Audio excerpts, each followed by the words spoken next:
The first 6 months of Caligula's reign were a period of euphoria. They came at a price.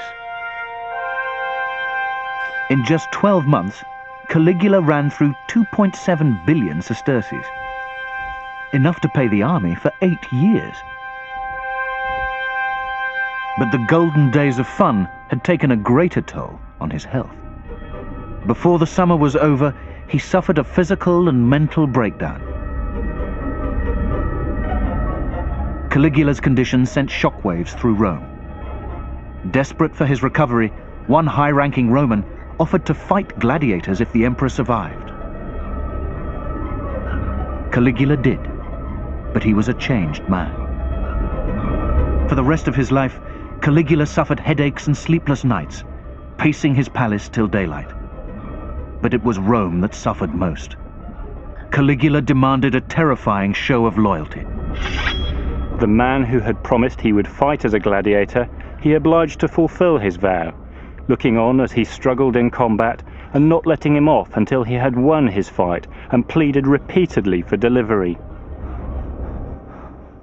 When he was at death's door, he will have come to realize that he was not indispensable, and when he began to recover, he will have realized that people were taking measures that would cover the situation in case he didn't get better. In other words, he saw people preparing for the after Caligula situation, and this was intolerable to him. Caligula lashed out at close relatives and friends as he regained his strength.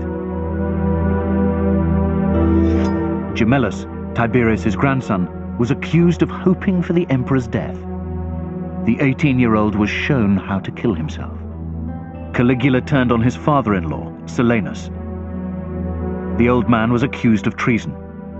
Even Macro fell foul of the emperor's anger and mistrust.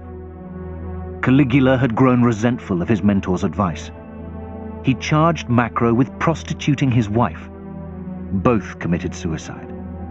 Ennia had been Caligula's mistress. Now Macro had gone, no one would hold Caligula back. At the age of 24, Caligula had been handed the reins of power. He had removed immediate threats to his position and thrown himself into an orgy of pleasure. He spent vast amounts on sports and games. Caligula came to believe that he could use his power to indulge his own pleasures and his own whims, and that he could do anything to anybody. He didn't realize that if you want to stay in power, you actually have to control your emotions and your desires. Caligula built his own racing track and poisoned his rivals' horses. He joked he would appoint his favorite horse to the Senate, since it was as clever as any senator. This was an intelligent man, and a witty one, very well able to deal with words. The stories about him are sometimes quite amusing if they didn't have victims. Caligula also had a passion for gladiators. He ordered more bloodthirsty spectacles, and to the horror of the Senate, he even joined in, killing a gladiator in a mock fight. Once, when he and a Murmillo from the gladiatorial school had been having a fight with wooden swords and the latter deliberately fell to the ground, he ran the man through with a real dagger. 1 year into his reign, Caligula was showing a mania for self-indulgence. Guests to his dinner parties were presented with food made of gold, while the emperor drank pearls dissolved in vinegar. His sexual appetite has gained lasting notoriety. Caligula demanded sex from prisoners, senators, and members of his family. He habitually indulged in incestuous relations with all his sisters, and at a crowded banquet he would make them take turns in lying beneath him, while his wife lay above. When Drusilla, his favorite sister, died in 38 AD, Caligula declared her a goddess.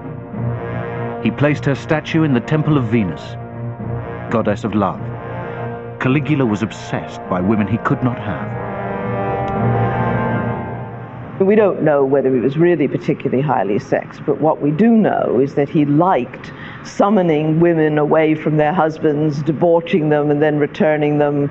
This is clearly a power thing. After his first wife died in childbirth, Caligula snatched his second wife at her wedding to another man. He divorced her within weeks. His third wife was married too. The emperor forced her husband to give her away. But in his fourth wife, Caesonia, Caligula found his soulmate.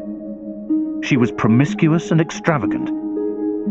Caligula was delighted, parading her naked in front of his friends. But even she was not safe. When Caligula kissed her neck, he told her he could cut it whenever he wanted. She bore him his only child, Drusilla, named after his sister. Less than 2 years after his ecstatic reception, the emperor's behavior was causing alarm in the Senate. By early AD 39, there were stirrings of resistance. Caligula's response was to unleash terror. Marching into the Senate, he branded them hypocrites who turned against Tiberius and would turn against him. Now he revealed he'd kept copies of lists of his family's enemies, despite his promise. There was panic as he accused everyone of involvement in his family's deaths.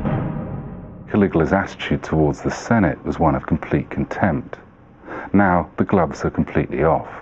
The facade of a Roman emperor who takes advice and listens to his Senate is well and truly over.